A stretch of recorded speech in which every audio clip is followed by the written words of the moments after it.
1969년 1월 28일, 이날 중앙정보부는 박정희 대통령의 초도 순시가 있던 날이라 온통 관심이 그곳에 쏠려 있었다.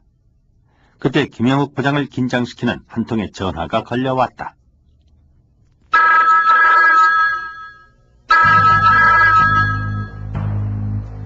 (27일부터) 이수근이 종적을 감추고 사라졌다는 것이었다. 정보망을 동원해서 이수근을 찾던 정보부는 이틀이 지나서야 해외로 빠져나간 것을 파악했다. 코스염과 가발로 변장한 이수근이 오재영이라는 이름의 위조 여권을 소지하고 탈출한 것이었다. 행선지는 홍콩이었다. 홍콩 카이타 공항에서 이수근을 발견한 것은 1월 29일 오후 3시경. 캄보디아로 떠나기 위해 코스염과 가발로 변장한 모습으로 나타났다. 미리 잠복하고 있던 한국 영사관 직원들이 그를 체포하려는 순간 격투가 벌어졌다. 그의 가짜 코스염과 가발이 벗겨졌다.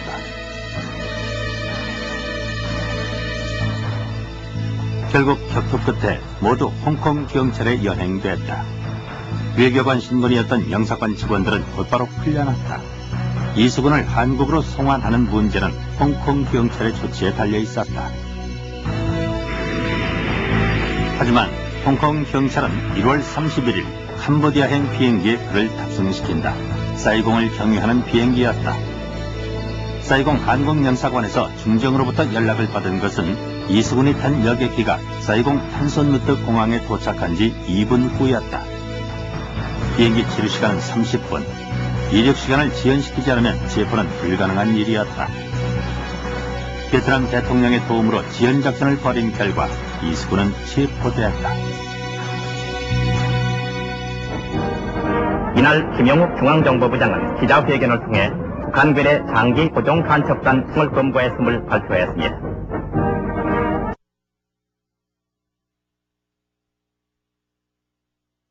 이수근은 금년 1월 27일 자유대안의 온갖 호의를 배반하고 김일성의 붉은 품으로 달아나려다 비참한 최후를 마쳤지만은 붉은 상전을 위해서 한 여인의 순정마저 무참히 짓밟은 간첩 이수근은 2년 전 판문점을 통한 극적인 귀순으로 세상을 떠들썩하게 만들며 온 국민의 환영을 받았던 바로 그 인물이었다.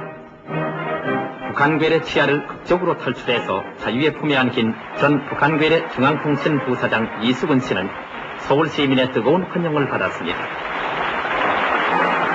이 자리에서 이수근 씨는 1000만 원이 넘는 정착기금과 생활기구 등 한아름의 선물을 받아 흐뭇해했습니다. 죽음을 무릅쓰고 귀순한 북한 언론인이라는 찬사는 붉은 간첩이라는 표현으로 바뀌었다. 그놈이 그럴 수가 있어요, 글쎄? 그 멀쩡한 놈은 온 국민이 보는 앞에서 저 광화문 내걸에다 내놓고 국내 총살시키는 마땅합니다, 그거. 분연히 일었은 정난 시민들입니다. 무찌르자 공산도배. 이 같은 여론 재판 속에서 서울에서는 이수근의 화형식이 치러지기도 했다. 그리고 그해 7월 2일 이수근은 반공법과 국가보안법 등을 적용받아 교수형에 처해졌다. 그렇게 간첩 이수근 사건은 묻혀지고 잊혀졌다. 이수근 사건에 대한 의혹이 처음으로 제기되기 시작한 것은 그로부터 20년이 지난 후였다.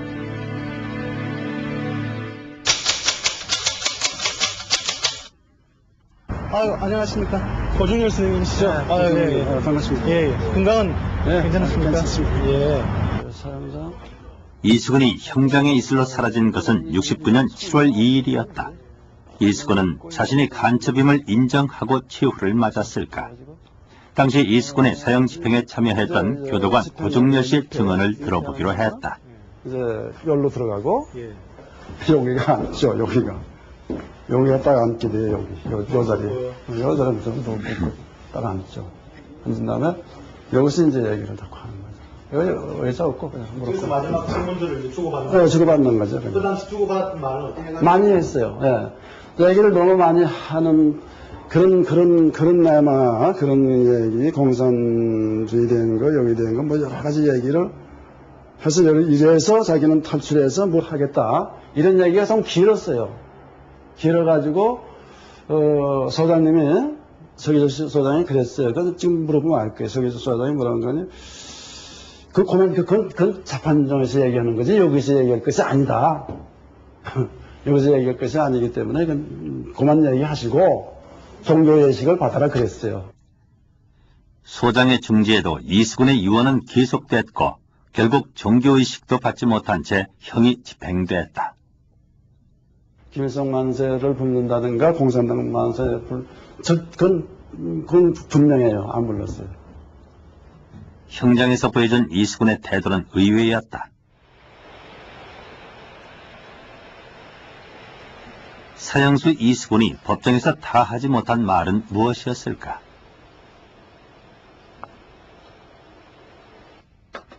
먼저 이수근의 법정 진술을 확인해 보기로 했다. 음향 자료실 한쪽 구석에서 이수근의 진술이 담긴 폐기 직전의 릴 테이프를 찾을 수 있었다. 탈출을 기도하다 체포된 지 2개월 후 열린 1차 공판 시 모두 진술에서 발언한 기록이었다. 거국적으로 자기를 환영해준 이 조국에서 자기의 여생을 보내고 자기가 편안하게 지냈더라면 얼마나 좋았겠는가 후회를 합니다. 그러나 때는 늦었습니다. 제가 저지른 죄에 대해서는 당국의 법에 의한 처벌을 조금도 피할 도리가 없다고 생각합니다. 저에게 관대한 용서도 빌기에 염치가 없는 그런 아주 엄중한 죄과를 범했다고 생각합니다. 왜 그렇게 예상과는 달리 그는 당당했고 자신의 죄를 시인했다. 당시 주심 판사의 기억도 일치하고 있다. 본인이 또 그렇게 진술을 했으니까. 시인이라는 것이 완전한 자기가 자유로운 상태에서 정말 자신을 인정한 것인지. 그거는 본인이 한 번도 법정에서 그런 얘기를 안 했으니까. 그걸 인정한다는 건 자기에게 죽음이 온다는 것을 몰랐을까요? 그 사람이 왜 뭐 그런 걸 모르겠습니까? 그런 정도의 엘리트인데. 주요하게는 하지만 이수근은 죽음을 예상하지는 못했던 것 같았다. 다만 마지막으로 한마디 말하고 싶은 것은 저에게 재생의 길을 열어주고 또 인차 사회에 나가서 국가에 협조를 할 수 있는 가능한 길을 열어주시기만 한다면 보다 본격적으로 보다 열성적으로 반공전선에서 또 국가를 위해서 일하려고 하는 각오는 되어 있습니다. 이 사건에 연루됐다 1심에서 사형을 선고받은 이수근의 처조카 백영옥 씨에게서도 그런 느낌은 사실로 확인됐다. 한 번은 저한테 얘기를 하더라고요. 이 조카는 염려하지 말라고. 너무 염려하지 말아라. 잘 될 거다. 그런 얘기를 하더라고요. 그런 거로 봐서는 아마 그자하고 약속이 있었다라고 제가 생각하는 거죠. 법정에서 이수근 씨가 그런 말을 법정에서는 아니죠. 버스 타고 이제 같이 출정을 이제 같이 나가는데 조카 너무 염려하지 말라고. 호송 차량 속에서. 예. 그러나 선고 공판에서 결국 사형이 내려졌다. 그날 선고 공판장에서 이수근은 항소의 뜻을 비췄고 희망을 버리지 않았던 것으로 보인다. 공판이 끝났을 때 풀이 다소 죽은 표정이었지만 삶에 대한 애착을 강하게 보였다는 것이 당시 사건을 담당했던 검사의 증언이다. 그날 선고받고 이 양반이 나와서 구치소로 들어가기 대기하고 있는 곳을 내가 그 일을 왜 지나가게 돼 있어요. 나가는데 영감님 제가 살겠습니까? 그 표정이 지금도 잊혀지지라. 굉장히 애원하는 그런 표정으로 제가 살겠습니까? 그 뒤에 나는 분명히 항소할 줄 알고 있었어. 분명히 내가 항소하라고 얘기를 했는데 그게 항소한 줄 알았어. 나는. 그러나 이수근은 끝내 항소하지 않았다.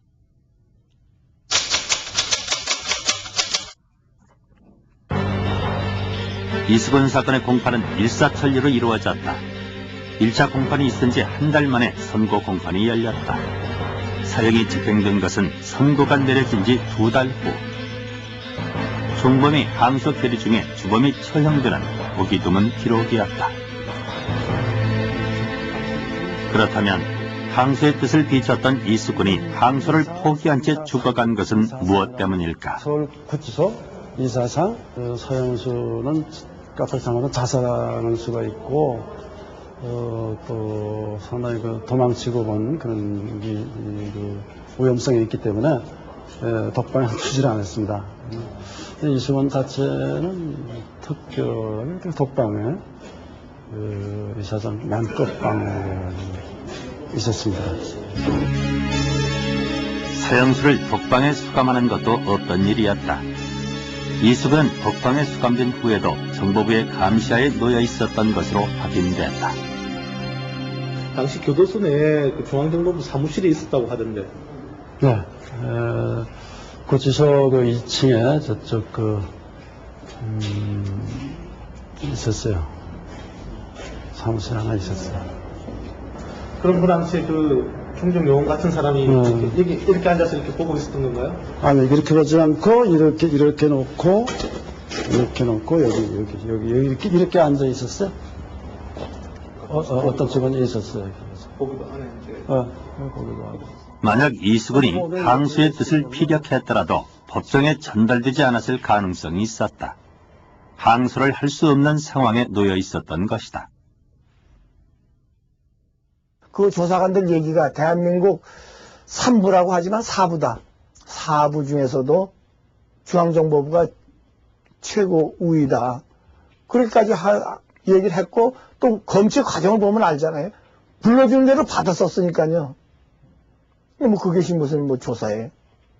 뭐 자기들이 불러준 건 그대로 해야만 되는 그런 걸로만 오랫동안 고초를 받았기 때문에 뭐 다른 거 생각조차 하지 못했던 거죠. 빨리 끝났으면 좋겠다. 뭐 진실이든 아니든 빨리 끝나서 빨리 일이 처리돼서 빨리 하루에도 빨리 죽는 것이 행복하다 이렇게 생각한 거니까요. 그 후에 이제 또 몸이 계속 뭐 아파가지고 뭐 이 뼈가 다 안 좋아진 건가 봐요. 30년이 지난 지금까지 배 씨의 몸에는 사건의 상흔이 문신처럼 남아있다. 수감 중에 구타를 당해 왼쪽 어깨 관절이 탈골에 수술을 받았으나 기형이 되어버린 상태다.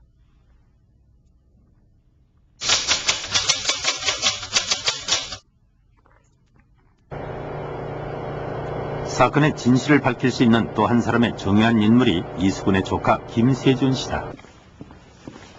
이수근이 해외로 탈출할 때 공항까지 배웅했던 인물이었다. 그로 인해 1심에서 6년형을 선고받았다. 네, 김세준 씨 댁인가요? 네, 저 MBC에서 왔습니다.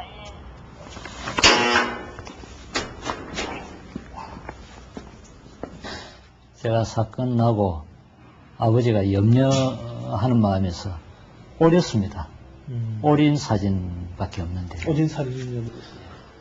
이수근과 함께 찍은 사진조차 온전히 간직할 수 없을 정도로 사건의 후유증에 시달렸다. 57년 남산에서 그런데 어렵게 얘기를 꺼내던 중 탈출 직전 이수근의 이상한 행동을 듣게 됐다.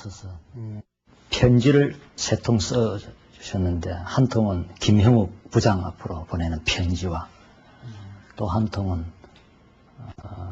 팔촌 누님 이신성 여사 앞으로 보내는 편지, 또 한 통은 운전기사 몇 년간 데리고 있었던 운전기사 정낙춘 기사한테 보내는 편지를 3통 써주시고. 편지를 쓰셨다고요? 예, 편지를 써가지고 우체통에 넣어라. 비행기가 이륙한 다음에 우체통에 넣어라. 저한테. 만약 이수근이 북으로 탈출하려고 했다면 그 경황 중에 왜 김형욱에게 편지를 썼을까? 잠적할 수밖에 없는 그런 이유를 썼겠죠. 인간적으로 배려해줬는데 미안하다. 내가 왜 떠날 수밖에 없는가. 이수근이 홍콩행 비행기에 탑승한 후 그가 남긴 3통의 편지를 김 씨는 우체통에 분명히 넣었다고 했다. 전달이 됐겠네요. 네, 전달됐습니다. 김용욱 씨한테 전달된 거예요? 네, 제가 중정 안에서 그 수사받을 때도 전달된 걸로 들었습니다. 김형욱의 자서전을 찾아보기로 했다. 그의 자서전에는 이수근 사건에 대한 기록이 10쪽에 걸쳐 있었지만 편지에 대한 언급은 없었다. 그리고 재판 과정에서 취급되지 않았다.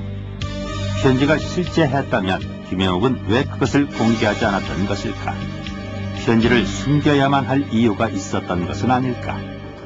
여기 이대용 고문, 이방이에요.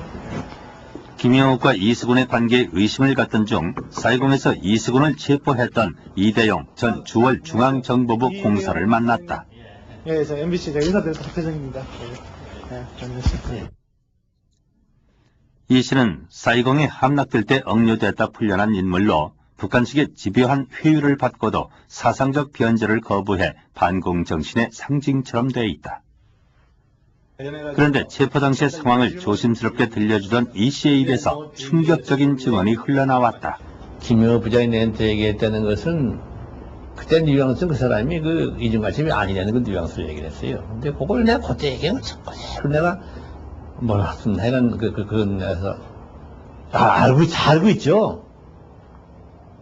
이중가심이 아닌 거 알고 있죠. 그러더라고요. 예, 알고 있습니다. 그랬더니 일단 거기서 절대하지 말씀하지 마세요. 아는 사람이 있어서는 안 됩니다. 그러더라고요. 그러니까 그 아는 사람이 홍 국장이나 알고 전창이나 알고 수사하는 애들도 알겠죠. 김영옥 부장이 그런 이야기를 했다는 거죠. 그렇다면 중앙정보부는 왜 이수근을 위장 간첩이라고 발표했던 것일까? 그 말을 실토했다는 김영옥 부장은 이미 죽었고 당시 이 사건을 담당했던 수사과장의 증언을 들어보기로 했다. 그걸 카메라까지 가고 그래야 그러지 말라고요. 이 동네 그렇게 다 했대요. 선생님 정식으로 인터뷰 안 해주시면은 제가 그냥 얘기라도 좀 인터뷰 할 것도 없고 뭐 인터뷰 할 줄 모르겠어. 그 당시 조사에서 전혀 좀 이렇게 여력이 없었습니까? 그 본인들이 인정을 했다고 그랬더라고요. 인정 다 했지 뭐 객관적인 사실 아닙니까? 넘어갔는데 뭐. 뭘 그게 뭐 날짜하고 조작하고 할 것도 없이 객관적인 사실 아닙니까? 백영옥 씨는 이렇게 고문에 의해서 이렇게 인정했다고 그러더라고요. 백영옥 씨가 누구죠? 이수근 씨하고 같이 그랬던 그 조카. 이종사촌. 네, 이종 조카. 그 사람 뭐 탈출 방조하는 거지 뭐 그냥. 그렇게 얘기하지 말라. 그분들이 무슨 사전하고 노트가 하고 다 가지 나갔잖아요. 대학 노트부터 다 가지 나갔어. 대학 노트에는 별다른 그게 없다고 그러더라고요. 몰라. 우리 있는 거 한번 보세요. 보시고 기록을 쭉 보시고 기록에 의심난 거 있으면 물어보든지 그렇게 하죠. 기록 제가 쭉 봤거든요. 그래서 그거에 대해서 이야기를 좀 구체적으로 하시면 되거든요. 이거 어떻게 가시? 나 더 이상 몰라요. 잘 부르지 말라고. 끝내 증언을 거부했다. 이번엔 수사단장을 찾아가 보기로 했다. 예, 저 MBC에서 왔는데요. 선생님 좀 만나뵙고 말씀 좀 들으려고요. MBC에서 왔습니다. 뭔 편찮으셨어요? 대화를 못 하세요. 제가 한번 만나 뵐 수 있을까요? 몸이 편찮으셔서 대화를 못 하신다고. 수사단장은 지병을 앓고 있어서 취재에 응할 수 없다는 것이었다. 필답 형식의 증언이라도 시도하려 했지만 완강하게 거부했다. 미안합니다. 전혀 말씀을 못 하세요? 혹시 필답 같은 건 안 되나요? 알겠습니다. 네. 약속이라도 한 듯 수사진의 태도는 한결같았다. 마지막으로 당시 수사국장을 만나보기로 했다. 김영옥이 세상을 두고 없는 지금 당시 수사진의 최고 책임자가 수사국장이다. 그의 집은 비어 있었다. 한참을 기다리던 중 아파트 입구에서 그의 옆집에 산다는 노인을 만났다. 왜 오신다고요? 혼자 사세요, 그분요? 혼자 살아요.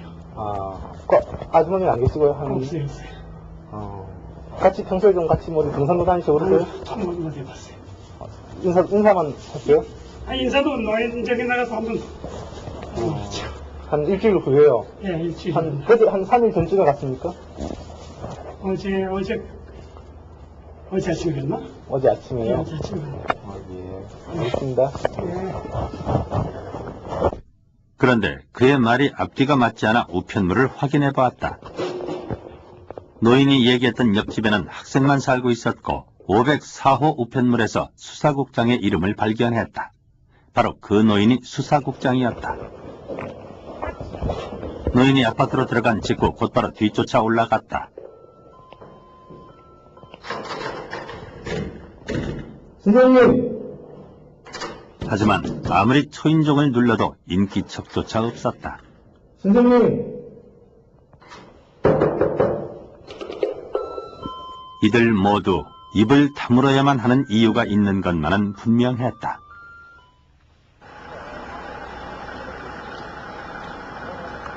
그들이 모두 증언을 거부함에 따라 우리는 판결문에 나타난 이수근의 간첩 혐의 사실을 꼼꼼히 살펴보기로 했다. 69년도죠. 78년도고.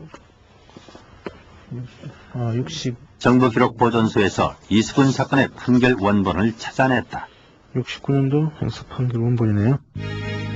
이수근이 해외로 탈출했다 사형을 당한 것이 1969년. 먼저 재판장에 제출됐던 증거물을 확인해봤다. 당시 검찰이 제시한 것은 가발과 콧수염, 한영사전, 기초영문법 등이었다. 난수표나 권총은 없었다. 대신 결정적인 물증은 암호문이었다. 재판 기록에 따르면 이수근이 68년 5월에 김일성 앞으로 암호문을 보낸 것으로 돼 있다. 내용을 검토한 결과 고향을 떠날 배은망덕한 불효자식을 용서해 주십시오. 이제 잘못을 뉘우치고로 시작하는 내용이었다. 수신인으로 돼 있는 보호댁은 김일성의 사택을 의미했다. 이수근이 그 암호문을 성경책 뒷면에 끼워 백영옥에게 전달했고 배 씨가 홍콩에서 모스크바 천주교회로 발송했다는 것이었다. 최초의 중앙정보부 수사 발표엔 없던 내용이었다. 다시 정보부의 수사 서류를 찾아봤다. 그런데 이수근의 진술서에 나와 있는 암호문과 판결문의 암호문에는 미묘한 차이가 있었다. 진술서에는 배은망덕의 이유가 고향을 떠나 곧 그의 북한 탈출을 의미하고 판결문에는 고향을 떠날 앞으로 공작진 남한을 탈출할 것임을 의미한다. 따라서 진술서대로라면 이수근의 기수는 위장이 아니라 김일성에게 배은망덕한 행동이 되는 것이다. 우리는 암호문을 직접 발송했다는 백영옥 씨에게 그 사실을 확인했는데 사실이 아니죠. 왜냐하면 암호문을 발송했다는 68년 5월은 당시 월남에 근무하던 배 씨가 여동생 결혼식에 참석하기 위해 잠시 입국했을 때였다. 그때 이수근을 처음 만났다는 것이다. 그래도 뭐 받는 사람 주소가 나와야 되고 몇 번지고 뭐가 다 있어야 될 거 아니에요. 그런 것도 아무것도 없잖아요, 그냥. 그리고 더군다나 편지 엽서를 하나 붙여서 보낸 것도 아니고 성경책을 보냈으면은 당연히 거기 근거가 있는 거거든요. 그리고 그거를 얼마든지 가서 이 사람들이 해올 수 있는 거거든요. 그때 당시. 그러니까 조사받을 때 그런 얘기하니까 그런 얘기는 하지 말고 묻는 말만 하고 받아만 쓰라는 거예요. 그러니까 받았었죠. 그러나 검찰 기록을 검토하던 중 이 암호문에 대한 유일한 증거 자료가 첨부되어 있는 것을 발견했다. 홍콩의 한 우체국 주소였다.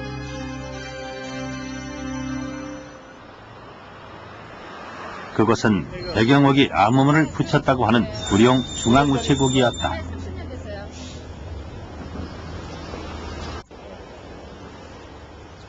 만약 여기서 소포를 발송했다면 발송 서류가 실제했을 것이고 그 발송 서류가 보관되어 있는지 확인에 들어갔다. 보통 소포 같은 걸 붙이면 그러면 그게 기록으로 남아 있겠네요.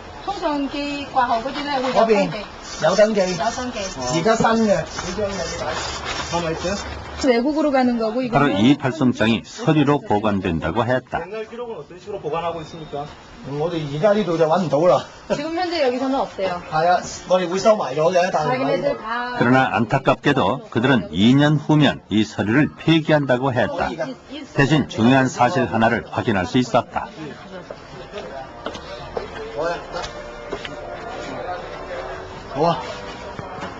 발송한 지 1년 이내에는 누구나 자유롭게 우편물의 발송과 도착 여부를 확인할 수 있도록 한 것이 홍콩 우편법이었다.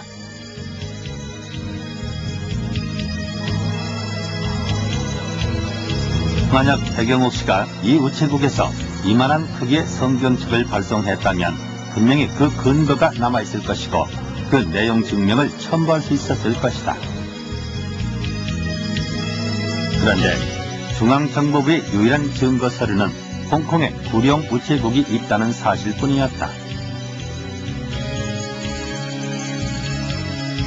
그렇다면 그 암호문은 존재하지 않았던 것은 아닐까?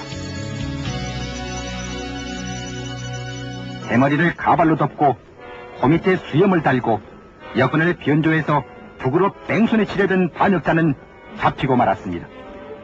결국 이수근의 간첩 활동이 실체가 없는 것이라면 그의 직접적인 범죄 사실은 한국을 탈출한 것이다. 판결문에 따르면 그의 탈출 목적은 월북하기 위한 것이었다. 이수근이 처족과 태경옥에게 여권을 위조시켜 발급받고 국외로 탈출한 것은 그의 정체가 탄로날 것에 대한 두려움 때문이었다. 그래서 이동이 자유로운 홍콩에서 먼저 태경옥을 월북시킨 뒤 자신은 중립국 캄보디아를 거쳐 월북하려고 했다는 것이다.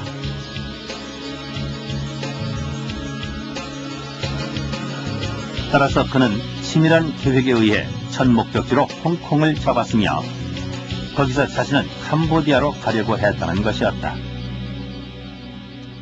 처음부터 캄보디아로 가려는 게 아니라 스위스로 가기로 한 거죠. 홍콩 가서. 그런데 저는 한국만 나가게만 하면 나는 월남으로 가고 홍콩에서 헤어져야 되는 거거든요. 본래가. 그런데 이제 가서 보니까는 나도 여의치 않고 그 양반도 돈 있다는 얘기도 안 하고 하니까는 그럼 가까운 데가 캄보디아밖에 없으니까 그럼 그 짝으로 해주고 나는 이 월남으로 들어가고 이렇게 하려고 했던 거죠. 처음부터 목적지가 캄보디아가 아니라는 태경옥 씨의 주장과는 달리 공소장에는 이수근이 배 씨를 홍콩에서 월북시키려던 공작을 포기하고 함께 캄보디아로 가려던 것은 쫓기는 불안감 때문이라고 되어 있다. 만약 쫓기는 상황이라면 굳이 캄보디아까지 갈 필요가 있었을까? 북한으로 탈출하려고 했다면 홍콩에서 거기서 충분히 갈 수 있잖아요. 홍콩엔 뭐 간판 다 붙어 있고 또 마카오도 뭐 누구나 통통배 타면 건너가는 거고 하니까 그런 거 안 했잖아요. 홍콩은 중국과 국경을 접하고 있어 얼마든지 중국을 경유 북한으로 가는 길이 가능했다.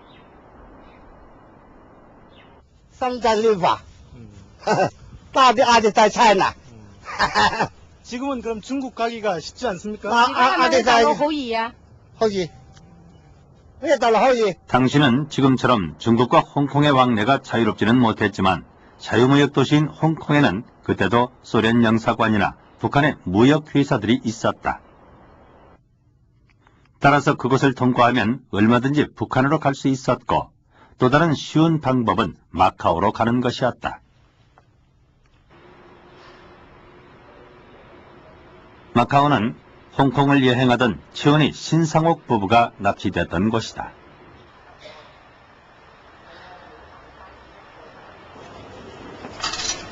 여기서 저 마카오로 가려면 특별한 통관 절차나 뭐 비자가 필요합니까?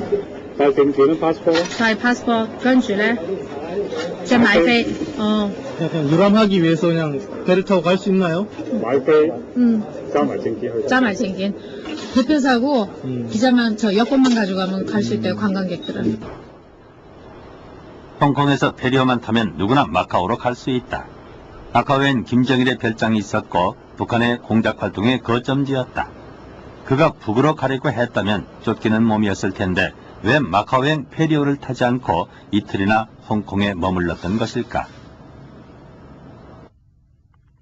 여기서 이수근이 사이공에서 체포된 후 본국으로 송환될 때까지 조사를 담당했던 당시 중앙정보부장 특별보좌관 홍필용 씨의 증언에 주목할 필요가 있다. 나는 캄보디아 가서 좀 저수를 운동하면서 뭐 좀 쓰면 좋겠다. 그걸 뭘 써가냐니까 뭐 좀 공산주의도 알아봤고 좀 민주주의도 알아봤으니까 좀 더 그 아는 걸 좀 써서 책 좀 쓰고 또 그럼 내가 그랬지. 너 솔직히 너 말해봐라. 너 갈 데가 어디 따로 있는 거 아니냐.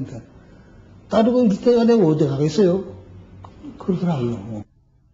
체포 직후 압수된 이수근의 소지품에서 나온 영어 중국어 회화책들은 그의 목적지가 북한이 아니라 제3국 중립국이었음을 말해준다. 거기서 그런 성명을 발표하려고 했죠. 북으로 가려고 탈출한 건 아닙니다. 캄보디아 행위 목표, 캄보디아가 데스티네이션이었습니다. 최종 목적지였습니다.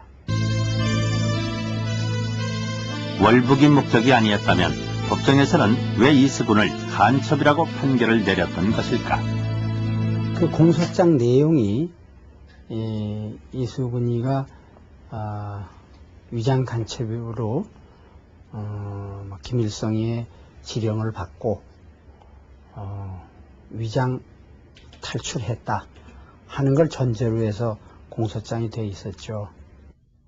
결국 그가 간첩인 마지막 이유는 북한의 지령을 받고 위장 귀순했다는 것인데, 판문점에서 극적 탈출로 자유대선에 품에 안긴 전 북한괴뢰 중앙통신 부사장 이수근 씨는 당시 이수근이 귀순해 왔을 때 그의 귀순 진위를 놓고 정보부 내에서도 의견이 엇갈렸다고 한다. 위장 귀순으로 판단한 대표적인 사람이 중앙정보부 감찰실장이었다. 당시 내 직책으로는 당연히 이 사람이 말입니다. 신분관계라든가 또 그동안의 행동이라든가 모든 걸 갖다가 전 조사 안 할 수 없는 거 아닙니까? 예. 조사하는 결과 이상한 점이 많이 나왔을 뿐만 아니라 여러 가지 위장 기준에 했다는 그와 같은 사실이나 이런 증거가 속속에 나왔기 때문에 감시를 강화하던 도중에 도망가 버렸다 이거예요. 위장 기순이라는 건 어떻게 아셨습니까? 뭐라고요? 위장 기순이라는 건 어떻게 아셨습니까? 나 참. 북에서 넘어올 때에 오성원 해가지고 연속으로 말했다 이 공무원에서 찍은 사진들이 있어. 전부 나열을 보니까는 거기에 다 나와 있대. 귀순 순간 북한 경비병들이 뒤늦게 따라오면서 조준 사격을 하지 않았고 허공에 대고 총을 쏘았다는 사실이 위장 귀순임을 증명해 준다는 주장이다. 그러나 당시 이수근의 탈출을 최초로 도왔던 미군 측 군사정전위 자료편찬위원회였던 제임스 리의 증언은 그와는 반대였다. 당시는 일촉즉발의 위기 상황이라 경비병들이 섣불리 총을 뽑을 수 없었다는 것이다. 그 경비장교가 그 북한 그 경비병 두 사람을 제치고 있는 그 사진이죠. 위장되어 있는 경비병입니다. 이 사람이 서로 맞대고 서로 권총을 이렇게 손에 대고 있으니까 상당히 위험한 찰나이지만 또 한 가지는 아까 여기서 사진도 보여드린 것처럼 벌써 그 세단차가 벌써 그 모퉁이 돌아서 남쪽으로 가버렸어요. 그러니까 그 장선 놓친 겁니다. 경비원들, 그 두 명의 경비원들이 장선 놓친 거예요. 그러니까 그 계획적으로 그걸 안 쐈냐 하는 건 그건 난 지금 거기에 대해서는 신빙성을 내가 더 이렇게 줄 수가 없습니다. 귀순 당시 이수근의 귀순 진위를 조사했던 중앙정보부 책임자 역시 위장 귀순은 아니었다고 증언한다. 다음날 아침에 아침에서 내 사무실에 헌병에서 인도돼가지고 그날부터 나하고 내 사무실에서 잤어요. 침대 둘 갖다 놓고 이수근이 자고 나연이 자고 밖에서 물론 이제 헌병 다 세큐리티는 다 완전히 해가지고 이제 그 같이 생활하면서 판단하기를 위장 기술은 아니다. 또 우발적으로 이 사람이 온 것 같다. 그건 내 판단이 그랬고 또 그것이 심사위에서 그렇고 자료도 다 해가지고 그건 틀림없다 해가지고 이제. 하지만 재판 과정에서 검찰의 견해는 처음부터 위장 귀순했다는 것이다. 검찰에서 위장이라고 인정하면 위장입니다. 우리가 인정하면 그걸 법원에서도 인정해주면 그거 끝난 거야. 그 뒤에 다른 새로운 북한에서 기밀 문서가 쓸 거요. 하니까 PD에서 저거 아시려면 이북 가서 확인해 보세요. 저 국정원에 계신 그 황장엽 선생님과 그 문제에 관련해서 인터뷰를 좀 하고 싶은데요. 황장엽 선생님은 지금 인터뷰가 안 되거든요. 왜 안 됩니까? 황장엽 선생님께서 지금 집필 작업을 하시는 관계로 언론 인터뷰를 안 하시거든요. 그렇지만 견해는 좀 밝혀줄 수 있지 않습니까? 아니요, 일체 안 하십니다. 서면으로라도 이렇게 인터뷰를 한번 요청해 보겠습니다. 팩스로 저희들이 질문 사항을 보내드릴 테니까요. 그러면 이제 제가 그 공문을 보내주면 제가 담당부서에 그 공문은 통보를 해드리겠습니다. 이수근의 위장 귀순 여부는 북한에 대한 정보가 개방돼야 그 진위를 알 수 있을 것이다. 그러나 귀순한 고위급 인사 중에는 이런 정보를 갖고 있을지도 모른다. 황장엽 씨가 그 첫 대상이었다. 그러나 답변을 받을 수 없었다. 대신 국정원에서는 다른 귀순자를 소개시켜 주었다. 제가 사회안전부에서 근무하면서 가끔 이제 그런 문건들을 이제 볼 수 있는 기회가 가끔 있어요. 이수근이 문제만은 저도 항상 수수께끼로 남아 있었거든요. 우선 그래가지고 그 사람 가족을 어떻게 됐을까 해가지고 수성을 많이 했는데 제가 본 기록에 의하면은 이수근이 가족에 대한 이 기록은 잘 내가 본 데는 없어요. 그런 증언은 난파 간첩으로 내려왔던 공작원 김진계의 생각과 일치하는 것이었다. 김진계는 그의 책에서 이수근이 위장 간첩이었다고 탄원하고 있다. 북한의 대남 사업국장이었던 이효순이 이수근에게 지령을 내렸다는 것이다. 하지만 이수근이 귀순할 무렵은 이효순이 독자적으로 지령을 내릴 수 없는 상황이었다고 한다. 근데 지금 67년 3월이라는 시기가 굉장히 미묘한 시기예요. 왜냐하면 67년 3월이라는 거는 근본적으로 북한 내부의 격변기고 대남 총책인 이효순이가 숙청되는 시기이기 때문에 그 시기에 그렇게 중요한 일을 갖다가 과연 결행하겠냐, 북한에서 할 수 있겠냐는 게 상당히 참 의문스러운 시기란 말이죠. 그런 의문 속에서 우리의 중앙정보부에 해당하는 북한 노동당 조직부에서 활동했던 귀순 인사 김정민 씨로부터 결정적인 증언을 들을 수 있었다. 몇 년 후에 노동당에서 갑자기 이제 강의원들을 나와서 하는데 변절자의 말로는 이렇다 하는 그 타이틀로 그런 그 주제로 강연들을 했어요. 그 내용인즉은 이수근이 변절해서 넘어갔는데 갔다가 다시 남한에서 이제 도망가다가 뭐 시험도 붙이고 뭐 위장하고 도망을 가서 어디 캄보디아인가 뭐 홍콩인가 거기 가서 이제 다시 한국에 잡혀가 가지고 이제 사형당했다. 그 변절자의 말로는 결국 이렇다.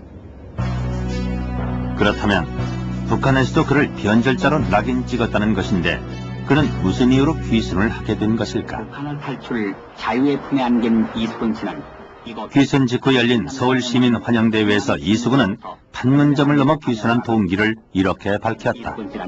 감격에 목매여 나는 1946년 조선노동당에 입당하였으며 이날부터 20년간 나는 하루 한날같이 노동당과 김일성을 위해 나의 모든 정력, 나의 모든 성의를 바쳐 그야말로 눈물 겪도록 충성을 다해왔습니다. 그러나 잔인무도한 공산 도배들은 단 한 줄기 김일성 찬양 기사를 실리지 않았다는 죄로 나는 사상적인 면에서 의심을 받기 시작하였으며 끝내는 조만간에 숙청할 수 있는 단계까지 도달하게 되었던 것입니다. 북한군 창설일인 28절 행사 때 김일성이 연설한 내용을 싣지 않아 숙청 위기에 몰리자 판문점을 넘어 귀순했다는 것이다. 2월 8일자 아까 내가 그거는 했는데 이게 요거네 요거 2월 9일 여기 2월 8일자가 2월 9일에 나오니까 김일성을 비판한 것도 아니고 연설 내용을 기사로 싣지 않은 사실이 숙청을 당할 만한 일이었을까?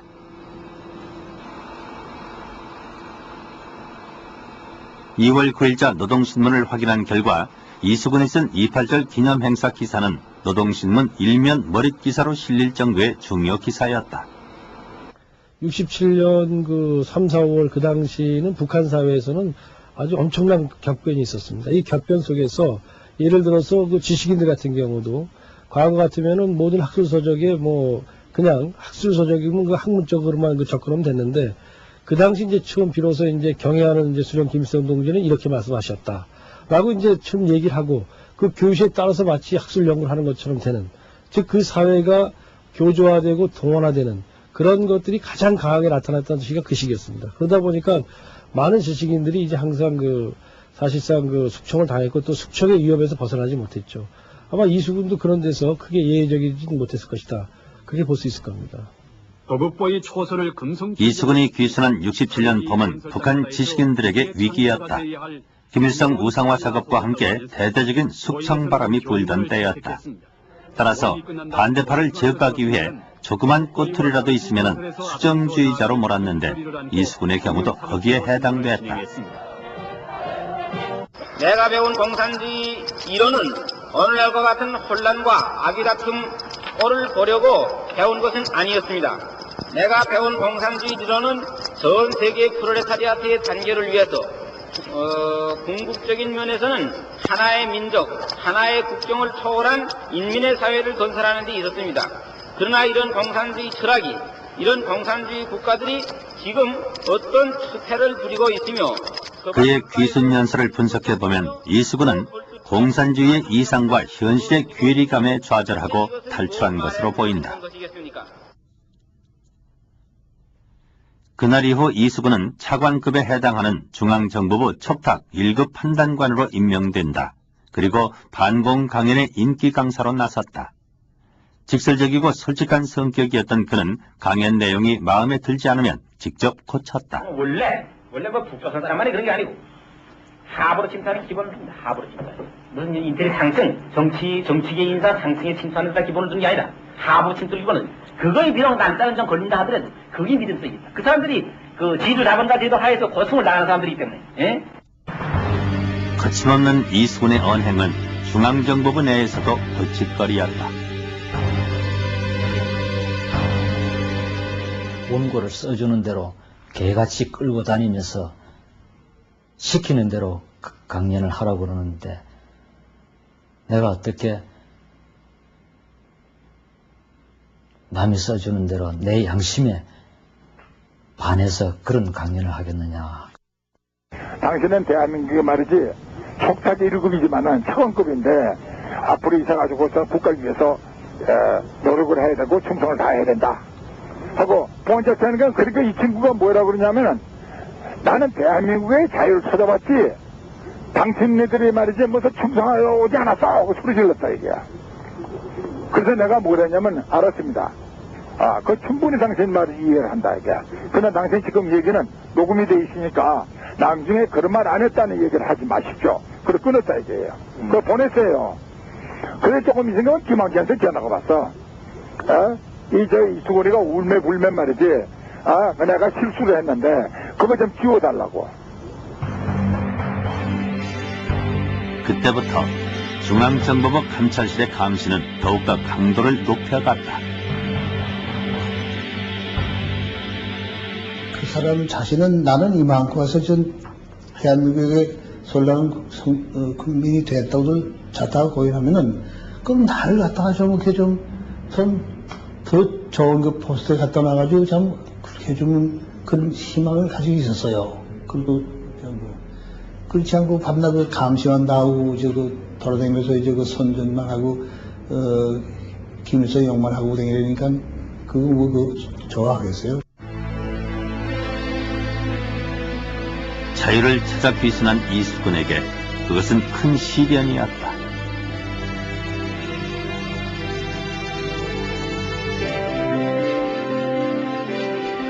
그러나 그는 귀순한 지 1년 반 만에 결혼까지 하면서 남한에 정착하려는 노력을 했던 것으로 보인다.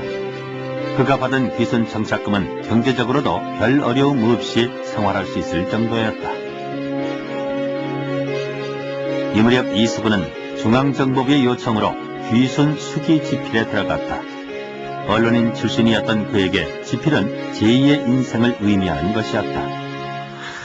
기뻐가지고 너무 기뻐가지고 그러시냐고. 예, 맞지. 참 내가 있었으면 전화 와서 얼마나 좋을 거예요. 예? 이하님은 굉장히 한 말 말해서 이제 좀 남아서 책이 나오니까 자기 마음은 들떠 있었지요. 그런데 장막을 해치고란 제목으로 출간된 이수근의 수기는 나오자마자 모두 압수되고 말았다. 김행옥의 추천사까지 받았지만 일반인들에게 선을 보일 수는 없는 상황이었다. 장막을 뜯고선가 뭐가 책 낸 게 있다고. 예. 네. 그 책 낸 거 보면요. 예. 분명히 거기에 뭐냐 할 것 때문에는 김일성이가 또 정치 더 잘한다는 식으로 말이죠. 예. 나왔기 때문에 당신네들은 어떻게 돼서 이런 걸 말이야 김일성이 말이지 손전문 저런 거를 갖다가 책을 내느냐. 문제가 된 부분은 북한 신문사 주필회의 내용을 인용한 부분이었다. 선거를 통해 공화당과 정보부가 짜고 박정희 대통령을 당선시키기 위해 만반의 준비를 하고 있다는 내용은 부담이 될 수밖에 없던 정치 상황이었다. 자기가 지금 감찰실에서 나온다고요. 감찰실에, 정보부 감찰실에서. 정보부 감찰실에서 나와가지고 상당히 좀 고령을 받고 왔다, 이런 얘기를 딱 하더라고. 그래서 왜 그러냐, 책을 왜 말이지 내일 모레 쓴 건데 이게 그 제목으로 썼느냐, 이런 식으로 하면서 막 문철하더라 그거야. 그 사람이 어딘가 딱히 나와서는 정신이 좀 이래 활발이라거든요. 그런데 뭐 영 죽어라 나왔더라고. 사람이 영 그냥 마음이고 정신이고 영 그냥 막 이 말하는 이 자체부터 좀 뭐 하더라고요. 이 사건 이후로 그가 위장 간첩이라는 소문들이 어딘가로부터 서서히 나오기 시작했고 이수근은 점점 위축됐다고 한다. 그런 좌절감은 그로 하여금 북쪽에 두고 온 가족들을 더욱 그리워하게 만들었다. 고향이 이제 그리워도 그거 하고, 이제 그거만 한 거예요. 그럼 이제 노들 이제 강변 이제 이래 하고. 그러니까 다른 노래는 절대 안 해요. 네. 그래 이제 어떨 때는 참 그 눈물을 흘리고 이제 여행하면서 막 그럴 때가 많았죠. 그래 저는 이제 그걸 상당히 볼 때는 상당히 안타까우니까 좀 다른 뭐 좀 돌려본다고. 이래 그래야 되지. 자꾸 그걸 하면은 좀 뭐 하겠어. 사실은 이수근이가 술을 먹으면 가족들을 많이 생각한 건 사실이에요. 그래서 항상 나한테 얘기를 한다고요. 내가 언젠가 우리 한국에서 성공해가지고 남북통일을 꼭 돼가지고 우리 가족들을 진짜 참 한일에 한여를 이렇게 참 같이 살아야겠다는 그걸 나한테 포부를 많이 했다고요. 그게 꿈이다 그거요. 그러나 이수근의 눈에 비친 남과 북의 현실은 그의 이성에서 점점 멀어져 갔다. 남북한 체제 경쟁은 60년대 후반 극에 달하고 있었다. 남과 북 양 체제 모두 스스로의 모순을 애써 외면했다. 어느 한쪽도 현실을 직시하는 표현의 자유, 사상의 자유를 인정하지 않았다. 북한 너무도 자유가 없고 사람 살 곳이 못 돼가지고 내가 생명의 위험을 무릅쓰고 대한민국으로 기순해 왔는데 이곳 역시 자유가 없기는 마찬가지더라. 내가 양심껏 쓴 글도 이렇게 참 다시 회수되는 마당에 내가 더 이상 여기서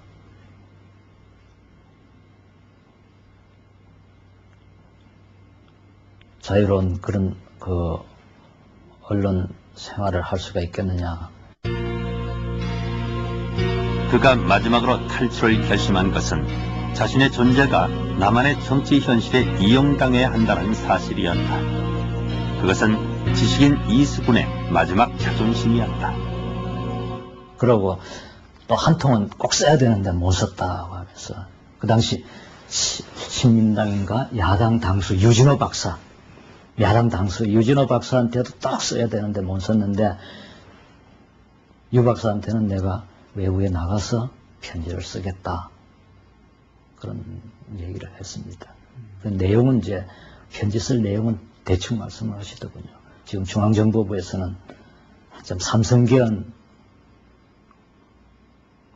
준비를 한다고 바쁘다. 지금 그 상황에서 지금 모든 힘을 삼성계엄 공작을 하는데 힘을 쏟고 있는데 내가 여기 있으면 더 당한다. 내가 진정한 자유를 찾기 위해서는 제3국으로 나갈 수밖에 없다.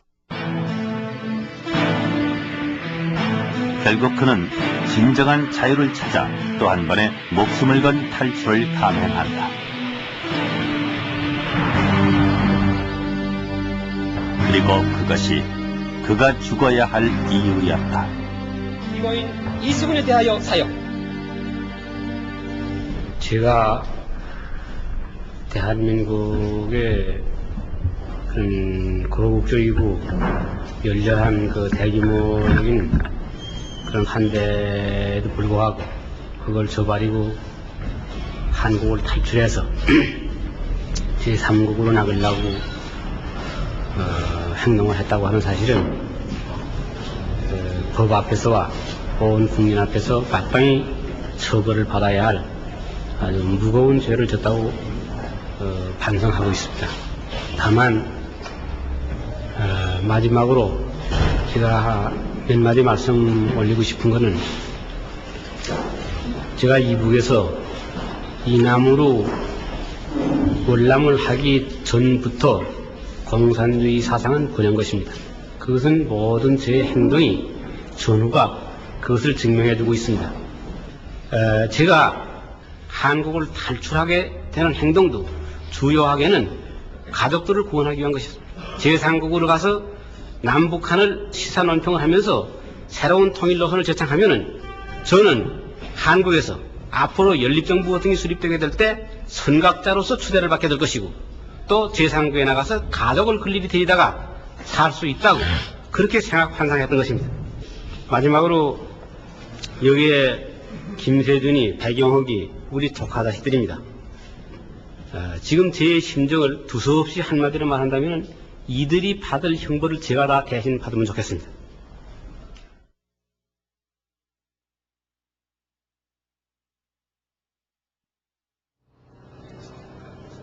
(1999년 12월 22일) 우리는 마지막으로 이수근이 귀순해왔던 판문점을 찾았다.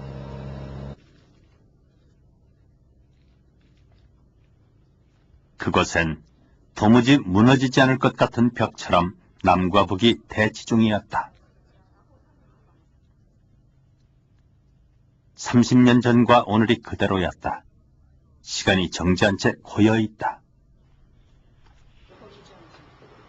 해당체는 제 왼쪽 다리에 북한 측 부표가 앉고 오른쪽에는 우리 중심으로 제 왼쪽 부표는 30년 전 이곳 본회의장 창밖을 서성거리며 이수근은 무엇을 생각했을까? 북쪽에 남겨질 가족을 생각했을까? 다가올 자유를 꿈꿨을까?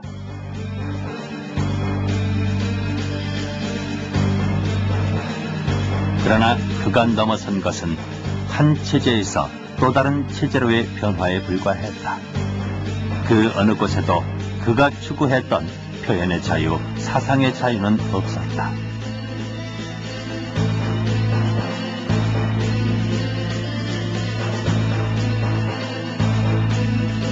그리고 20세기가 저무는 지금도 그 사상의 분단선은 남과 북 사이, 우리들 사이에 더 깊은 마음의 골로 정신의 장벽으로 존재하고 있다.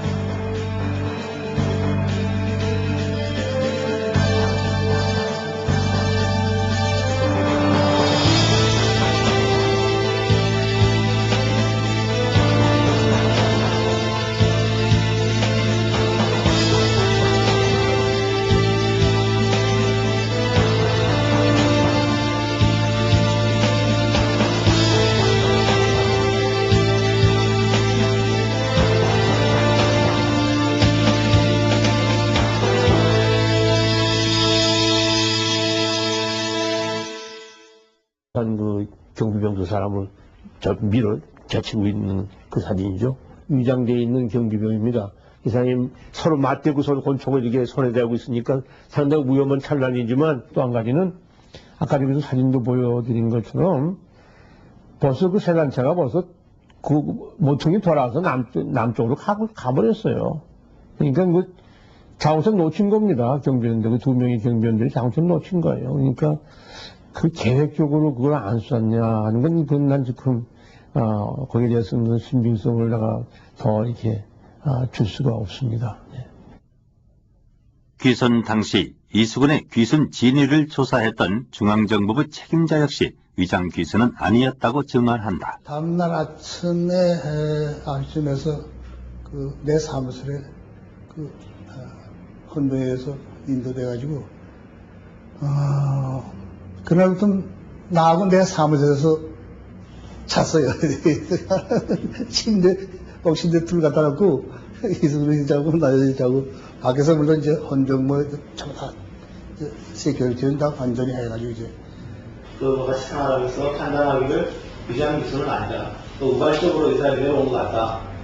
그건 내 판단이 그랬고 또 그것이 심사위에서 그렇고 자료 다 해가지고 그건 틀림없다 해가지고 이제.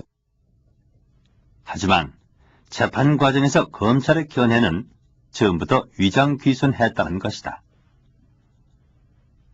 검찰에서 위장이라고 인정하면 위장입니다. 우리가 인정하면 그걸 법원에서도 인정해주면 그 끝난 거야. 그 뒤에 다른 새로운 북한에서 기밀 문서가 쓸 거요. 하니까 PD에서 정말 아시려면 이북 가서 확인해 보세요. 저 국정원에 계신 그 황장엽 선생님과 그 문제에 관련해서 인터뷰를 좀 하고 싶은데요. 황장엽 선생님은 지금 인터뷰가 안 되거든요. 왜 안 됩니까? 황장엽 선생님께서 지금 집필 작업을 하시는 관계로 언론 인터뷰를 안 하시거든요. 그렇지만 견해는 좀 밝혀줄 수 있지 않습니까? 아니요, 매체에 안 하십니다. 서면으로라도 이렇게 인터뷰를 한번 요청해 보겠습니다. 팩스로 저희들이 질문 사항을 보내드릴 테니까요. 그러면 이제 제가 그 공문을 보내주시면 이제 제가 담당 부서에 그 공문은 통보를 해드리겠습니다. 이수근의 위장 귀순 여부는 북한에 대한 정보가 개방돼야 그 진위를 알 수 있을 것이다. 그러나 귀순한 고위급 인사 중에는 이런 정보를 갖고 있을지도 모른다. 황장엽 씨가 그 첫 대상이었다. 그러나 답변을 받을 수 없었다. 대신 국정원에서는 다른 귀순자를 소개시켜 주었다. 제가 사회안전부에서 근무하면서 가끔 이제 그런 문건들 5년이 넘는 정착계금과 생활기구 등 나름의 선물을 받아 근무대했습니다. 죽음을 무릅쓰고 귀순한 북한 언론인이라는 찬사는 늙은 간첩이라는 표현으로 바뀌었다. 그놈이 그럴 수가 있어요, 글쎄? 그 멀쩡한 놈은 온 국민이 보는 앞에서 저 광화문 내버려다 내놓고 국내 총살시키는 마땅합니다, 그거. 9년이 일어선 정난 지민들입니다. 무찌르자 공산도배. 이 같은 여론 재판 속에서 서울에서는 이수근의 화형식이 치러지기도 했다. 분노한 지민들의 노고는 천지를 뒤흔들고 증오와 비통은 그리고 그해 7월 2일 이수근은 반공법과 국가보안법 등을 적용받아 교수형에 처해졌다. 그렇게 간첩 이수근 사건은 묻혀지고 잊혀졌다.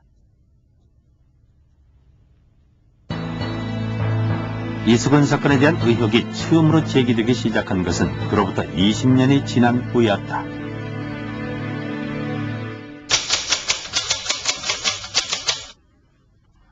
안녕하십니까. 고중열 선생님이시죠? 네, 반갑습니다. 예. 건강은 괜찮습니까? 괜찮습니다. 예. 사람상 이수근이 형장의 이슬로 사라진 것은 69년 7월 2일이었다. 이수근은 자신이 간첩임을 인정하고 최후를 맞았을까? 당시 이수근의 사형 집행에 참여했던 교도관 고중열 씨의 증언을 들어보기로 했다. 이제 열로 들어가고 여기가 앉죠. 여기가 딱 앉게 돼요. 요 자리에. 요 자리에 딱 앉죠.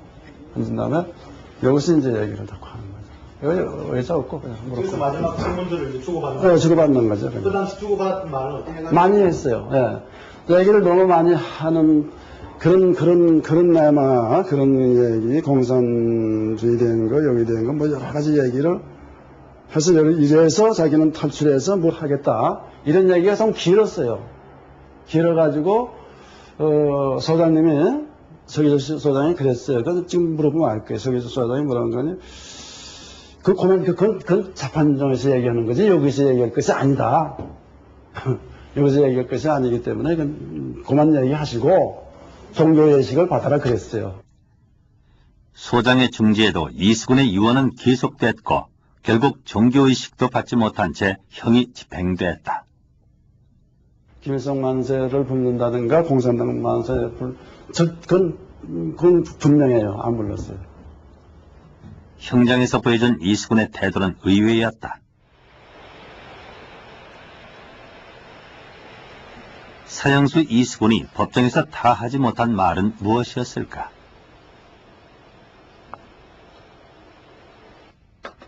먼저 그년 7월 2일이었다. 이수근은 자신이 간첩임을 인정하고 최후를 맞았을까? 당시 이수근의 사형 집행에 참여했던 교도관 고종렬 씨의 증언을 들어보기로 했다. 이제 열로 들어가고 여기가 앉죠. 여기가 딱 앉게 돼요. 요 자리에. 요 자리에 딱 앉죠.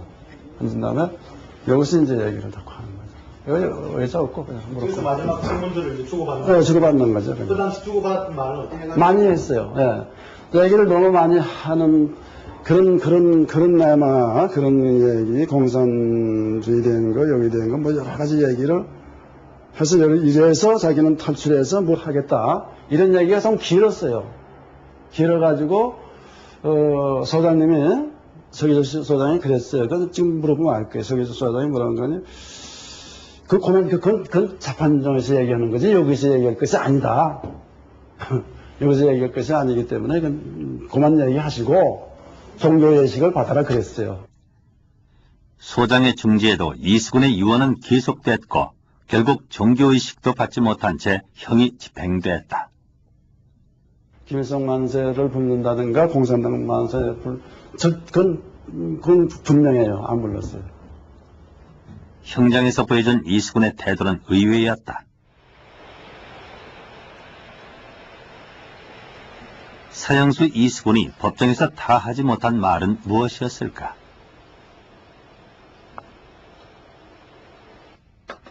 먼저 이수근의 법정 진술을 확인해 보기로 했다. 음향 자료실 한쪽 구석에서 이수근의 진술이 담긴 폐기 직전의 릴 테이프를 찾을 수 있었다. 탈출을 기도하다 체포된 지 2개월 후 열린 1차 공판 시 모두 진술에서 발언한 기록이었다. 거국적으로 자기를 환영해준 이 조국에서 자기의 여생을 보내고 자기가 편안하게 지냈더라면 얼마나 좋았겠는가 후회를 합니다. 그러나 때는 늦었습니다. 제가 저지른 죄에 대해서는 당국의 법에 의한 처벌을 조금도 피할 도리가 없다고 생각합니다. 저에게 관대한 용서도 빌기에 염치가 없는 그런 아주 엄중한 죄과를 범했다고 생각합니다. 왜 그렇게 예상과는 달리 그는 당당했고 자신의 죄를 시인했다. 당시 주심 판사의 기억도 일치하고 있다. 본인이 또 그렇게 진술을 했으니까. 시인이라는 것이 완전한 자기가 자유로운 상태에서 정말 자신을 인정한 것인지. 그거는 본인이 한 번도 법정에서 그런 얘기를 안 했으니까. 그걸 인정한다는 건 자기에게 죽음이 온다는 것을 몰랐을까요? 그 사람이 왜 뭐 그런 걸 모르겠습니까? 그런 정도의 엘리트인데. 주요하게는 하지만 이수근은 죽음을 예상하지는 못했던 것 같았다. 다만 마지막으로 스스로의 모순을 애써 외면했다. 어느 한쪽도 현실을 직시하는 표현의 자유, 사상의 자유를 인정하지 않았다. 북한은 너무도 자유가 없고 사람 살 곳이 못 돼가지고 내가 생명의 위험을 무릅쓰고 대한민국으로 기선해 왔는데 이건 역시 자유가 없기는 마찬가지더라. 내가 양심껏 쓴 글도 이렇게 참 다시 회수되는 마당에 내가 더 이상 여기서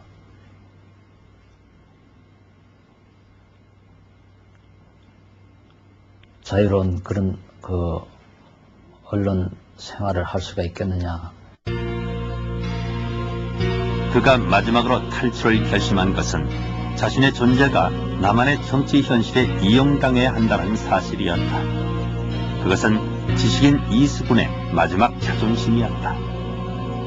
그러고 또 한 통은 꼭 써야 되는데 못 썼다고 하면서 그 당시 신민당인가 야당 당수 유진호 박사 야당 당수 유진호 박사한테도 딱 써야 되는데 못 썼는데 유 박사한테는 내가 외부에 나가서 편지를 쓰겠다 그런 얘기를 했습니다.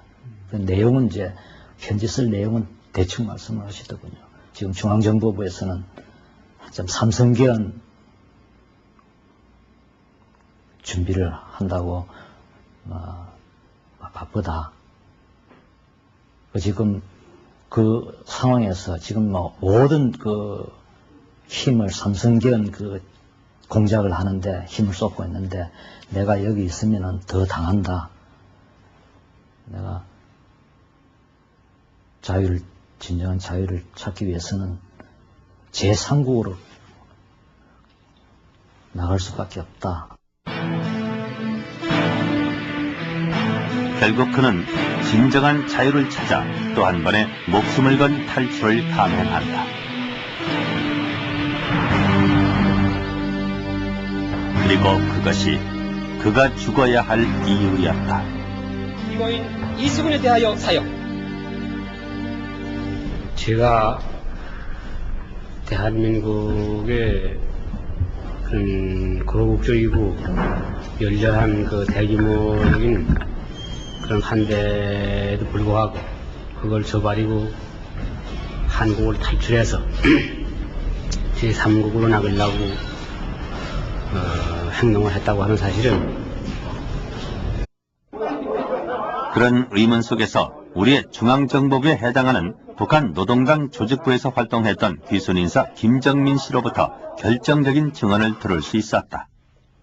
몇 년 후에 노동당에서 갑자기 이제 강의원들을 나와서 하는데 변절자의 말로는 이렇다 하는 그 타이틀로 그런 그 주제로 강연들을 했어요. 그 내용인즉은 이수근이 변절해서 넘어갔는데 갔다가 다시 남한에서 이제 도망가다가 뭐 시험도 붙이고 뭐 위장하고 도망을 가서 어디 캄보디아인가 뭐 홍콩인가 거기 가서 이제 다시 한국에 잡혀가 가지고 이제 사형당했다. 그 변절자의 말로는 결국 이렇다. 그렇다면 북한에서도 그를 변절자로 낙인 찍었다는 것인데 그는 무슨 이유로 귀순을 하게 된 것일까? 북한을 탈출 자유의 품에 안긴 이수근 씨는 귀순 직후 열린 서울시민 환영대회에서 이수근은 판문점을 넘어 귀순한 동기를 이렇게 밝혔다. 감격에 목매여 나는 1946년 조선노동당에 입당하였으며 이날부터 20년간 나는 하루 한날같이 노동당과 김일성을 위해 나의 모든 정력, 나의 모든 성의를 바쳐 그야말로 눈물 겪도록 충성을 다해왔습니다. 그러나 잔인무도한 공산 도배들은 단 한 줄기 김일성 찬양 기사를 실리지 않았다는 죄로 나는 사상적인 면에서 의심을 받기 시작하였으며 끝내는 조만간에 수청할 수 있는 단계까지 도달하게 되었던 것입니다. 북한군 창설일인 28절 행사 때 김일성이 연설한 내용을 싣지 않아 숙청 위기에 몰리자 판문점을 넘어 귀순했다는 것이다. 2월 8일자 아까 내가 그걸 했는데 이게 요거네 요거 2월 9일 여기 2월 8일자가 2월 9일에 나오니까 김일성을 비판한 것도 아니고 연설 내용을 기사로 싣지 않은 사실이 숙청을 당할 만한 일이었을까?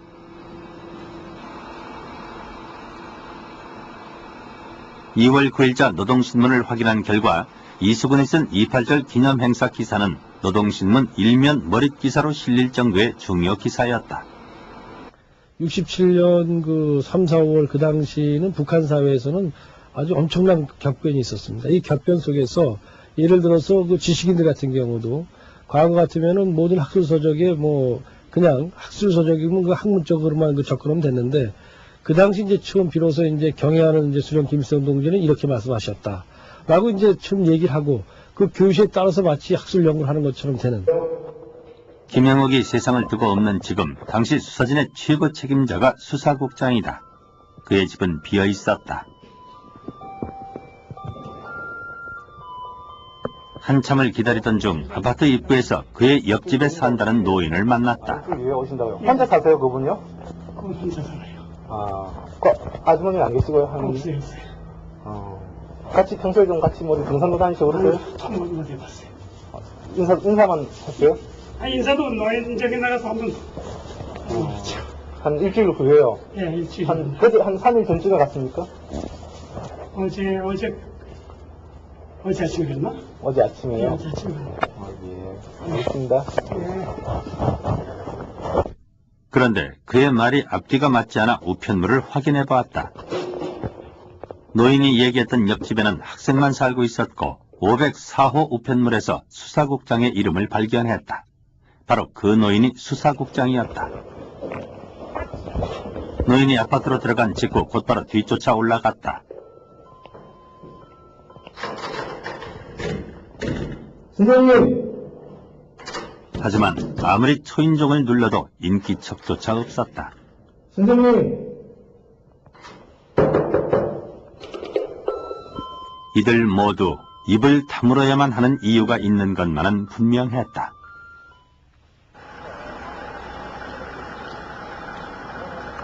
그들이 모두 증언을 거부함에 따라 우리는 판결문에 나타난 이수근의 간첩 혐의 사실을 꼼꼼히 살펴보기로 했다. 69년도죠. 78년도고. 60. 정부 기록 보존소에서 이수근 사건의 판결 원본을 찾아냈다.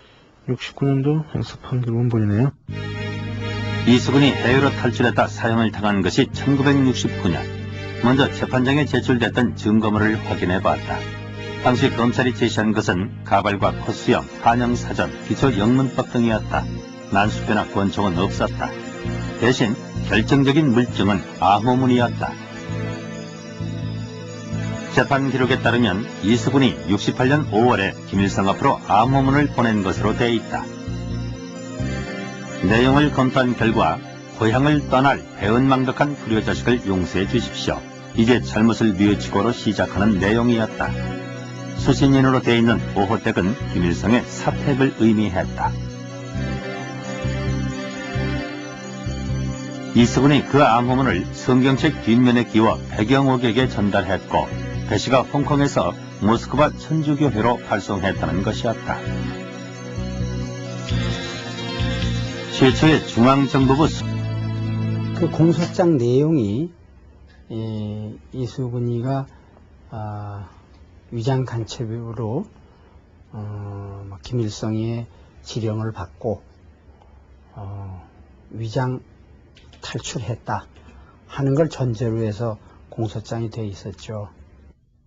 결국 그가 간첩인 마지막 이유는 북한의 지령을 받고 위장 귀순했다는 것인데 판문점에서 극적 탈출로 자유대선에 품에 안긴 전 북한괴뢰 중앙통신 부사장 이수근 씨는 당시 이수근이 귀순해 왔을 때 그의 귀순 진위를 놓고 정보부 내에서도 의견이 엇갈렸다고 한다. 위장 귀순으로 판단한 대표적인 사람이 중앙정보부 감찰실장이었다. 당시 내 직책으로는 당연히 이 사람이 말입니다. 신분관계라든가 또 그동안의 행동이라든가 모든 걸 갖다가 전 조사 안 할 수 없는 거 아닙니까? 예. 조사하는 결과 이상한 점이 많이 나왔을 뿐만 아니라 여러 가지 위정 기준에 했다는 그와 같은 사실이나 이런 증거가 속속에 나왔기 때문에 감시를 강화하던 도중에 도망가 버렸다 이거예요. 위장 기순이라는 건 어떻게 아셨습니까? 뭐라고요? 위장 기순이라는 건 어떻게 아셨습니까? 나 참. 북에서 넘어올 때에 오성원 해가지고 연속으로 말했던 이 공무원에서 찍은 사진들이 있어. 전부 나열을 보니까는 거기에 다 나와있대. 귀순 순간 북한 경비병들이 뒤늦게 따라오면서 조준 사격을 하지 않았고 허공에 대고 총을 쏘았다는 사실이 위장 귀순임을 증명해준다는 주장이다. 그러나 당시 이수근의 탈출을 최초로 도왔던 미군 측 군사정전위 자료편찬위원회였던 제임스 리의 증언은 그와는 반대였다. 당시는 일촉즉발의 위기 상황이라 경비병들이 섣불리 총을 뽑을 수 없었다는 것이다. 그 경비장교가 그 북한 그 경비병 사람을 밀어 제치고 있는 그 사진이죠. 위장되어 있는 경비병입니다. 이 사람이 서로 맞대고 서로 권총을 이렇게 손에 대고 있으니까 상당히 위험한 찬란이지만 또 한 가지는 아까 여기서 사진도 보여드린 것처럼 벌써 그 세단차가 벌써 그 모퉁이 돌아서 남쪽으로 가버렸어요. 그러니까 그 자원선 놓친 겁니다. 경비원들, 그 두 명의 경비원들이 자원선 놓친 거예요. 그러니까 그 계획적으로 그걸 안 쐈냐 하는 건 그건 난 지금 거기에 대해서는 신빙성을 내가 더 이렇게 줄 수가 없습니다. 귀순 당시 이수근의 귀순 진위를 조사했던 중앙정보부 책임자 역시 위장 귀순은 아니었다고 증언한다. 다음날 아침에 아침에서 내 사무실에 귀순은 위장이 아니라 김일성에게 배은망덕한 행동이 되는 것이다. 편지 500 앞으로 보냈다. 우리는 암호문을 직접 발송했다는 백영옥 씨에게 그 사실을 확인했는데 사실이 아니죠. 왜냐하면 암호문을 발송했다는 68년 5월은 당시 월남에 근무하던 배 씨가 여동생 결혼식에 참석하기 위해 잠시 입국했을 때였다. 그때 이수근을 처음 만났다는 것이다. 그때도 뭐 받는 사람 주소가 나와야 되고 몇 번지고 뭐가 다 있어야 될 거 아니에요. 그런 것도 아무것도 없잖아요, 그냥. 그리고 더군다나 편지 엽서를 하나 붙여서 보내는 것도 아니고 성경책을 보냈으면은 당연히 거기 근거가 있는 거거든요. 그리고 그거를 얼마든지 가서 이 사람들이 해올 수 있는 거거든요. 그때 당시. 근데 조사받을 때 그런 얘기하니까 그런 얘기는 하지 말고 묻는 말만 하고 받아만 쓰라는 거예요. 그러니까 받았었죠.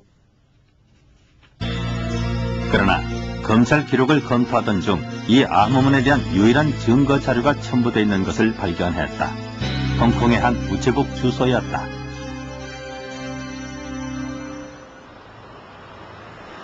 그곳은 백영옥이 암호문을 붙였다고 하는 구룡 중앙우체국이었다.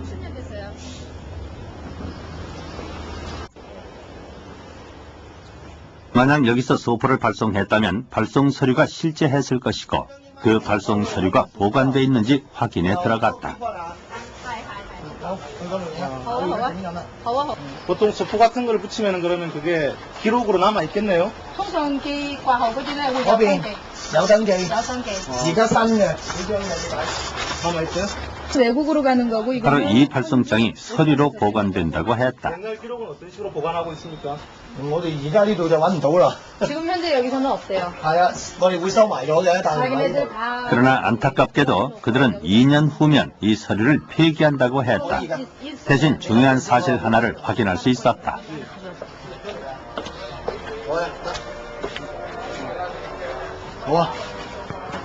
발송한 지 1년 이내에는 누구나 자유롭게 우편물의 발송과 도착 여부를 확인할 수 있도록 한 것이 홍콩 우편법이었다.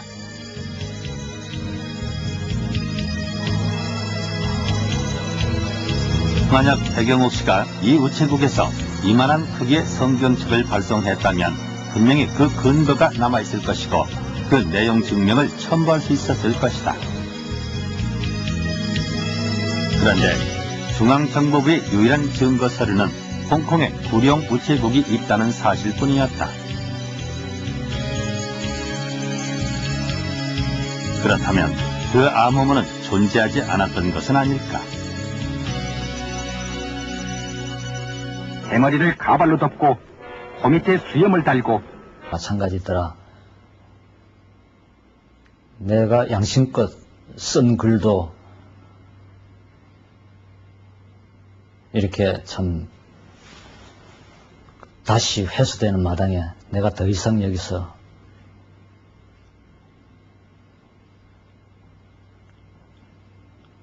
자유로운 그런 언론 생활을 할 수가 있겠느냐. 그가 마지막으로 탈출을 결심한 것은 자신의 존재가 남한의 정치 현실에 이용당해야 한다는 사실이었다. 그것은 지식인 이수근의 마지막 자존심이었다. 그러고 또 한 통은 꼭 써야 되는데 못 썼다고 하면서 그 당시 신민당인가 야당 당수 유진호 박사, 야당 당수 유진호 박사한테도 딱 써야 되는데 못 썼는데 유 박사한테는 내가 외부에 나가서 편지를 쓰겠다 그런 얘기를 했습니다. 그 내용은 이제 편지 쓸 내용은 대충 말씀을 하시더군요. 지금 중앙정보부에서는 좀 삼성계엄 준비를 한다고 바쁘다. 지금 그 상황에서 지금 모든 힘을 삼성계엄 공작을 하는데 힘을 쏟고 있는데 내가 여기 있으면 더 당한다. 내가 진정한 자유를 찾기 위해서는 제3국으로 나갈 수밖에 없다. 결국 그는 진정한 자유를 찾아 또 한 번의 목숨을 건 탈출을 감행한다. 그리고 그것이 그가 죽어야 할 이유였다. 피고인 이수근에 대하여 사형. 제가 대한민국의 그런 거국적이고 열렬한 그 대규모적인 그런 한데도 불구하고 그걸 저버리고 한국을 탈출해서 제3국으로 나가려고 행동을 했다고 하는 사실은 법 앞에서와 온 국민 앞에서 마땅히 처벌을 받아야 할 아주 무거운 죄를 졌다고 반성하고 있습니다. 다만 마지막으로 제가 몇 마디 말씀 올리고 싶은 것은 제가 이북에서 이남으로 월남을 하기 전부터 공산주의 사상은 그런 것입니다. 대한민국으로 기순해 왔는데 이건 역시 자유가 없기는 마찬가지더라. 내가 양심껏 쓴 글도 이렇게 참 다시 회수되는 마당에 내가 더 이상 여기서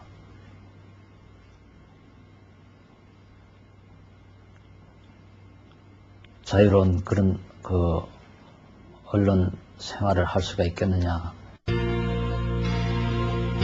그가 마지막으로 탈출을 결심한 것은 자신의 존재가 남한의 정치 현실에 이용당해야 한다는 사실이었다. 그것은 지식인 이수근의 마지막 자존심이었다. 그러고 또 한 통은 꼭 써야 되는데 못 썼다고 하면서 그 당시 신민당인가 야당 당수 유진호 박사, 야당 당수 유진호 박사한테도 딱 써야 되는데 못 썼는데 유 박사한테는 내가 외부에 나가서 편지를 쓰겠다 그런 얘기를 했습니다. 그 내용은 이제 편지 쓸 내용은 대충 말씀을 하시더군요. 지금 중앙정보부에서는 좀 삼성계엄 준비를 한다고 바쁘다. 지금 그 상황에서 지금 모든 그 힘을 삼성계엄 그 공작을 하는데 힘을 쏟고 있는데 내가 여기 있으면 더 당한다. 내가 자유를 진정한 자유를 찾기 위해서는 제3국으로 나갈 수밖에 없다. 결국 그는 진정한 자유를 찾아 또 한 번의 목숨을 건 탈출을 감행한다. 그리고 그것이 그가 죽어야 할 이유였다. 피고인 이수근에 대하여 사형. 제가 대한민국의 그런 거국적이고 열렬한 그 대규모적인 그런 한데도 불구하고 그걸 저버리고 한국을 탈출해서 제3국으로 나가려고 행동을 했다고 하는 사실은 법 앞에서와 온 국민 앞에서 마땅히 처벌을 받아야 할 아주 무거운 죄를 졌다고 반성하고 있습니다. 다만 마지막으로 제가 몇 마디 말씀 올리고 싶은 것은 제가 이북에서 그렇게 간첩 이수근 사건은 묻혀지고 잊혀졌다. 이수근 사건에 대한 의혹이 처음으로 제기되기 시작한 것은 그로부터 20년이 지난 후였다.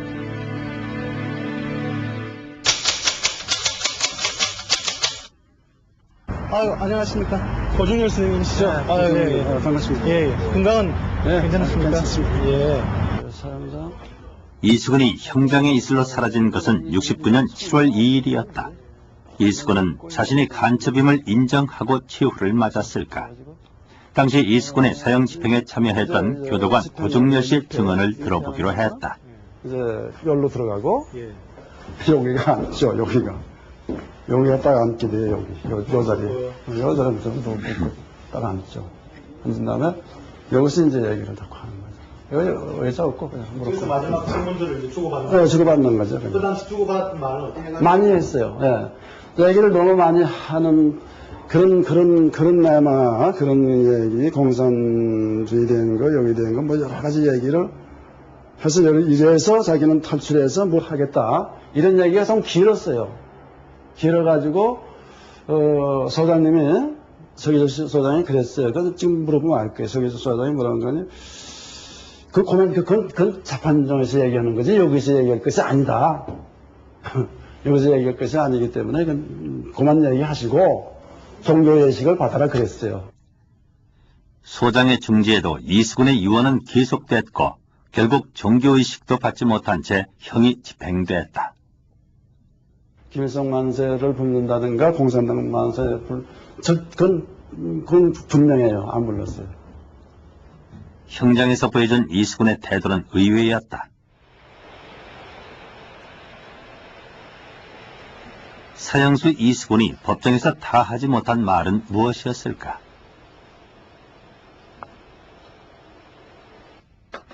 먼저 이수근의 법정 진술을 확인해 보기로 했다. 음향 자료실 한쪽 구석에서 이수근의 진술이 담긴 폐기 직전의 릴 테이프를 찾을 수 있었다.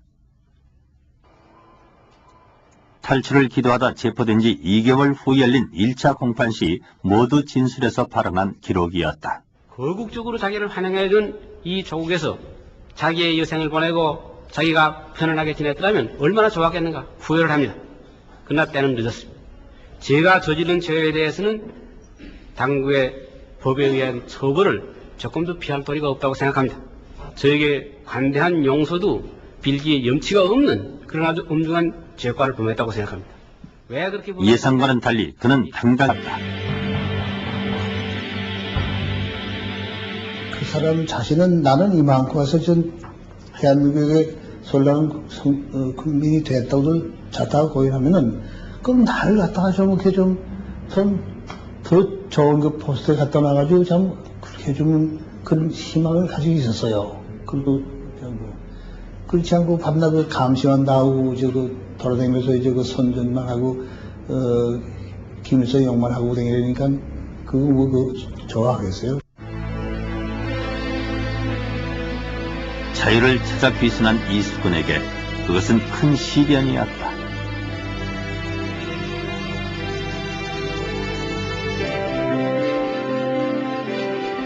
그러나 그는 귀순한 지 1년 반 만에 결혼까지 하면서 남한에 정착하려는 노력을 했던 것으로 보인다.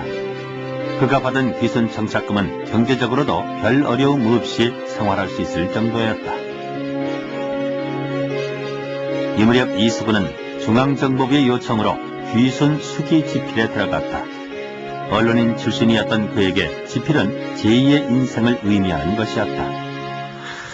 기뻐가지고 너무 기뻐가지고 그러시냐고. 예, 맞지. 참 내가 있었으면 전화 왔어 얼마나 좋을 거예요. 예? 이게 좀 굉장히 한말 말해서 이제 좀 남아서 책이 나오니까 좀 자기 마음은 들떠 있었지요. 그런데 장막을 해치고란 제목으로 출간된 이수근의 수기는 나오자마자 모두 압수되고 말았다. 김행옥의 추천사까지 받았지만 일반인들에게 선을 보일 수는 없는 상황이었다. 장막을 뜯고 선거 뭐 책 낸 게 있다고. 예. 네. 그 책 낸 거 보면요. 예. 분명히 거기에 뭐냐 할 것 때문에는 뭡니까 김일성이가 또 정치 더 잘한다는 식으로 말이죠. 예. 나왔기 때문에. 예. 당신네들은 어떻게 돼서 이런 걸 말이야 김일성이 말이지 손전문 저런 거를 갖다가 책을 내느냐. 문제가 된 부분은 북한 신문사 주필회의 내용을 인용한 부분이었다. 선거를 통해 공화당과 정보부가 짜고 박정희 대통령을 당선시키기 위해 만반의 준비를 하고 있다는 내용은 부담이 될 수밖에 없던 정치 상황이었다. 자기가 지금 감찰실에서 나온다고 해요. 감찰실에, 정보부 감찰실에서. 정보부 감찰실에서 나와가지고 상당히 좀 고령을 받고 왔다. 이런 얘기가 딱 하더라고. 그래서 왜 그러냐. 책을 왜 말이지 내일 모레 선거인데 이게 그 제목으로 썼느냐 이런 식으로 하면서 막 문철하더라 그거야. 그 사람이 어딘가 닦게 나와서는 정신